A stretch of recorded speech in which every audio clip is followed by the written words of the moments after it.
एक दिन कंगाल जो है मर गया, और स्वर्ग वचन में लिखा है कि स्वर्गदूत आए और उसको उठा के लेके चले गए, और अब्राहम के पास में वो उसे लेके चले गए, यानी कि अब्राहम की गोद में जाके उसे बिठा दिया।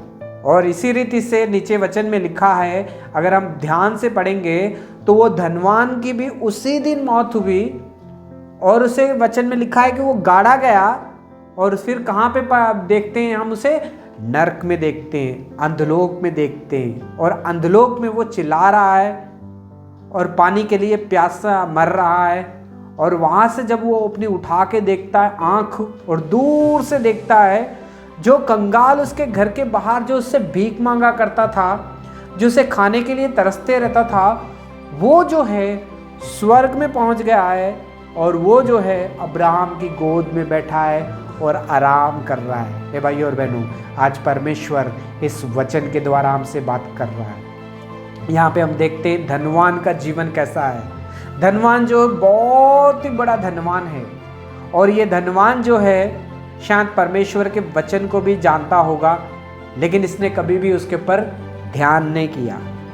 इसने अपने जीवन में, क्योंकि इसके पास बहुत सारा धन था, पैसा था, ना ही कभी किसी के ऊपर दया दिखाई, ना ही कृपा दिखाई, ना किसी की मदद की, ना ही किसी की सहायता की, ना ही वो एक दिन भी परमेश्वर के घर में गया प्रार्थना करने के लिए, ना ही उसने धर्मशास्त्र को, यानी कि ना ही उसने परमेश्वर की आज्ञा को पढ़ा और माना।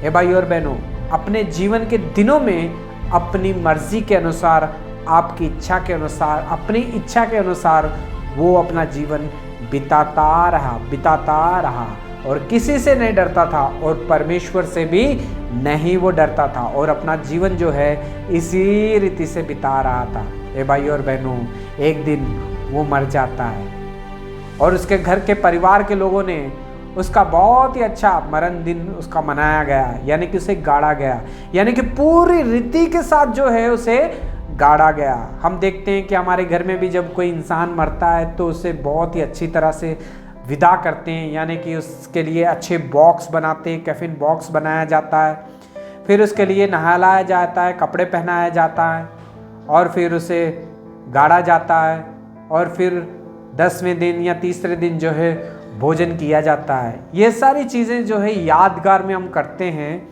और ये सब कुछ भी धनवान के जीवन में भी हुआ, क्योंकि वो बहुत ज़्यादा धनवान था, और जाहिर सी बात है उसके जीवन में भी ये सब किया होगा सब लोगों ने, उसके परिवार के लोगों ने। वचन में लिखाया गया है कि वो गाड़ा गया पूरी रीति के अनुसार, लेकिन वो गाड़ा तो गया पूरी रीति के अनुसार, सब कुछ उसने सुख शांति सब कुछ अनुभव किया, लेकिन गाड़ा तो गया, लेकिन गाड़ने के बाद में वो कहाँ चले गया? है भाइयों और बहनों, अपनी मनमानी की, अपनी इच्छा के अनुसार जिया, इसीलिए वो नरक में पहुंच गया। हे भाइयों और बहनों, आज परमेश्वर इस वचन के द्वारा आपसे और मुझसे भी बात कर रहा है। आपका जीवन कैसा है? आप कैसा जी रहे हो? आप किस तरह से विश्वास में हो? अगर आप धनवान हो तो बहुत ही अच्छी बात है, परमेश्वर की महिमा हो। अगर आपके पास गाड़ी बंगला या नौकर चाकर है तो बहुत ही अच्छी बात है, परमेश्वर की महिमा हो। लेकिन ये सब कुछ होने के बाद में भी अगर आप अपने जीवन को अपनी मर्जी के अनुसार चल रहे हो तो आज परमेश्वर इस वचन से हमसे बात कर रहा है। क्या आप परमेश्वर के वचन के लिए टाइम नहीं निकाल पा रहे हो? तो आज परमेश्वर इस वचन के द्वारा आपसे बात कर रहा है। क्या आप परमेश्वर के घर में संडे आने से आप आने के लिए भी आपको टाइम नहीं मिल रहा है? तो आज परमेश्वर इस वचन के द्वारा हमसे बात कर रहा है। क्या आप किसी की मदद भी नहीं कर पा रहे हो अच्छी स्थिति में होते हुए भी? तो आज परमेश्वर इस वचन के द्वारा हमसे बात कर रहा है। क्या आप अपने 10वां भाग भी कभी परमेश्वर को दिया नहीं है? तो आज परमेश्वर इस वचन के द्वारा हमसे बात कर रहा है। अगर आप अपने जीवन में धनवान हो आप, लेकिन अपना जीवन जो है आपकी इच्छा के अनुसार जी रहे हो, तो आज परमेश्वर इस वचन के द्वारा हमसे बात कर रहा है। भाइयों और बहनों, वचन में लिखा है कि कोई इंसान जो है कुछ नहीं लेके जाता है, जो कुछ भी है वो यहीं पे छोड़ के चले जाता है। खाली हाथ आते हैं हम और खाली ही हाथ हम चले जाएंगे। यही परमेश्वर को जो है अच्छा लगता है भाइयों और बहनों। लेकिन हमने क्या कमाया, और इसके बाद में अगर हम अपनी मर्जी के अनुसार जिएंगे तो उसके बाद में हम कहाँ पे जाएंगे? मरने के बाद में दो ही जगह है, एक तो है स्वर्ग और एक है नरक। हम देखते हैं कि कंगाल मरा और उसे स्वर्गदूत आके लेके चले गए, लेकिन धनवान भी मरा था, उसके लिए सब कुछ किया गया जो कि दुनिया के रीति राति से किया जाता है, लेकिन वो कहाँ गया? नरक में चले गया है भाई और बहनों। धन